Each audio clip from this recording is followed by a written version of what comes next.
Hi friends, welcome to our channel. இந்த சேனலில் நம்ம இப்போ என்ன வீடியோ பார்க்க போறோம்னா, ரீசெண்டாக ஹவுஸ் மேட்ஸ்னு ஒரு படத்தோட ட்ரெய்லர் ரிலீஸ் ஆயிருந்துச்சு. அந்த ட்ரெய்லருக்கு தான் இப்போ நம்ம ரியாக்ஷன் கொடுக்க போகிறோம். இந்த வீடியோ உங்களுக்கு பிடிச்சிருந்துச்சுன்னா லைக் பண்ணுங்க, ஷேர் பண்ணுங்க, சப்ஸ்கிரைப் பண்ணுங்க. மறக்காம அடுத்து எந்த வீடியோக்கு ரியாக்ஷன் கொடுக்கணும்னு கமெண்ட்ல போஸ்ட் பண்ணிருங்க. இப்போ வாங்க வீடியோக்குள்ள போகலாம். என்ன மாதிரி மிடில் கிளாஸ் பசங்களுக்கெல்லாம் சொந்தமாக ஒரு வீடு வாங்கணுங்கிறது எவ்வளோ பெரிய கனவு தெரியுமா? ஓ, இது ஒரு வீடு வாங்குற கதை தான். கவரி விழுது. கொஞ்ச நாளாவே ஸ்டார்டிங்கே இந்த ஏதோ வீட்ல பிரச்சனை இருக்க மாதிரி நடக்கிறதெல்லாம் ரொம்ப காட்டுறாங்க. ஸ்ட்ரேஞ்சா இருக்கு. பேய் படமா என்னது? இந்த வீட்ல நம்மள தவிர வேற ஏதோ ஒண்ணு இருக்கு. பேய் படமா? ஓ, அது பண்ணுறதெல்லாம் பார்த்தா ரொம்ப பயமா இருக்கு.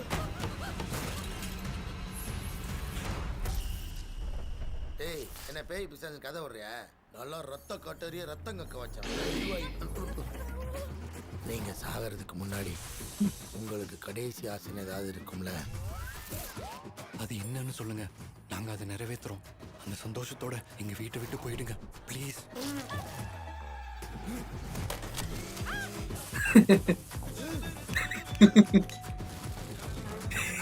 ஐயோ.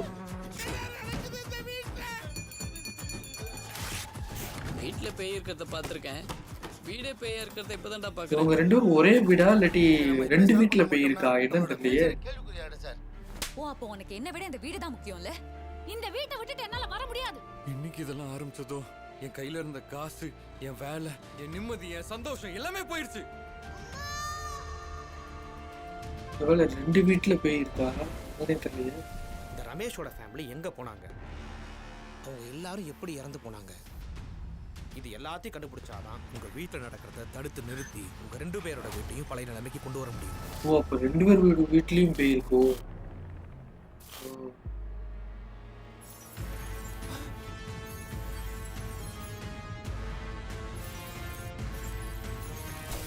ஆட்டத்தை ஆரம்பிக்கலாமா? இப்ப ரெண்டு வீட்டுல போய் இருக்கு போல இருக்கு. ஓகே, ட்ரெய்லர் பார்த்தாச்சு.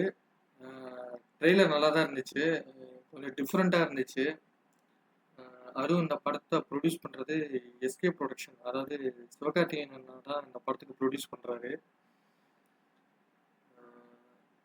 இந்த படத்தோட கதையை பார்த்துக்கிட்டோம்னா, மேபி நான் ப்ரெடிக்ட் பண்ணுறது என்னன்னா, வீடு வாங்கணும்னு, அதாவது 3 BHK படம் பார்த்தோம்னா அதே மாதிரி ஒரு ஃபேமிலி தான் நினைக்கிறேன். ஒரு ரெண்டு ரெண்டு பேர், அதாவது ரெண்டு ஃபேமிலி. ஒன்று யங் கப்புள்ஸு, அப்புறம் வந்து ஒரு அம்மா அப்பா பையன், இந்த மாதிரி இருக்கிற ஒரு ஃபேமிலி. ரெண்டு ஃபேமிலி வீடு வாங்கியிருக்காங்க. அந்த வீட்டுக்கு போகும்போது அந்த வீட்டில் ரொம்ப அமானுஷ்யமாக நடக்குது. பேய் இருக்குது அப்படின்ற பேய் இருக்கிற மாதிரி நடக்குது. ஸோ அதை தேடி பார்க்கும்போது அந்த வீட்டில் பேய் இருக்குது.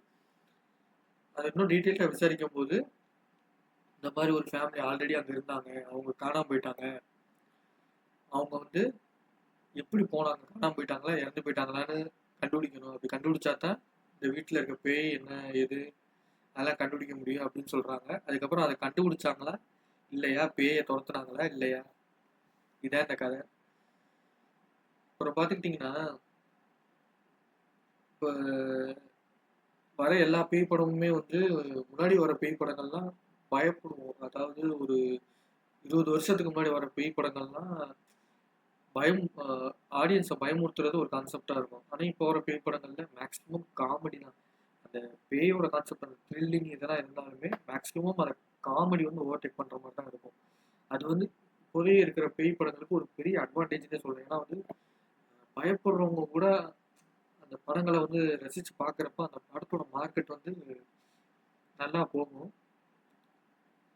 இந்த படத்தில் வந்து ரெண்டு ஃபேமிலி தான். அதாவது தர்ஷன் அண்ணா வந்து ஒரு ஃபேமிலி, அதாவது அவங்க ஒய்ஃபு, அப்புறம் காளி வெங்கட் அண்ணா அவங்க ஒய்ஃபு, அவங்க பையன், 3 பேர். இந்த ரெண்டு ஃபேமிலிக்குள்ள அந்த இருக்கிற அந்த வீட்டில் நடக்கிற பிரச்சனை தான் இது. ஆல்ரெடி யாரோ இறந்து போயிருப்பாங்க உங்களுக்கு, அந்த ஃபேமிலி இறந்து போயிருப்பாங்க உங்களுக்கு, யாரோ ஒரு ஃபேமிலி. அவங்களோட ஆவியும் என்னமோ அங்கே சுற்றுற மாதிரி அந்த மாதிரி ஏதோ வச்சுருக்காங்களா என்னன்னு தெரியல, படத்தை பார்த்தா தான் தெரியும். ஆனால் ட்ரெய்லர் டிஃப்ரெண்ட்டாக இருந்துச்சு. உண்மையிலே கொஞ்சம் காமெடியாக கொண்டு போவாங்கன்னு நினைக்கிறேன். காமெடியாக தான் கொண்டு போவாங்கன்னு நினைக்கிறேன் இந்த படம். எஸ்கே அண்ணா தான் இந்த படத்தை ப்ரொடியூஸ் பண்ணியிருக்காரு. ஓகே, இந்த படம் வந்து ஆகஸ்ட் 1 தான் ரிலீஸ் ஆகுது. எல்லாருமே தியேட்டருக்கு போய் மறக்காமல் போய் பார்த்துருவோம். ஏன்னா நல்லா இருக்கு, ட்ரெய்லர் நல்லா இருக்கு, படமுமே நல்லா இருக்கும்னு நினைக்கிறேன். எல்லாருமே மறக்காமல் போய் தியேட்டரில் பார்த்துருவோம். ஓகே, இந்த வீடியோ உங்களுக்கு பிடிச்சிருந்துச்சுன்னா லைக் பண்ணுங்கள், ஷேர் பண்ணுங்கள், சப்ஸ்கிரைப் பண்ணுங்கள். மறக்காமல் அடுத்து எந்த வீடியோவுக்கு ரியாக்ஷன் கொடுக்கணும்னு கமெண்ட்டில் போஸ்ட் பண்ணிடுங்க. பாய்.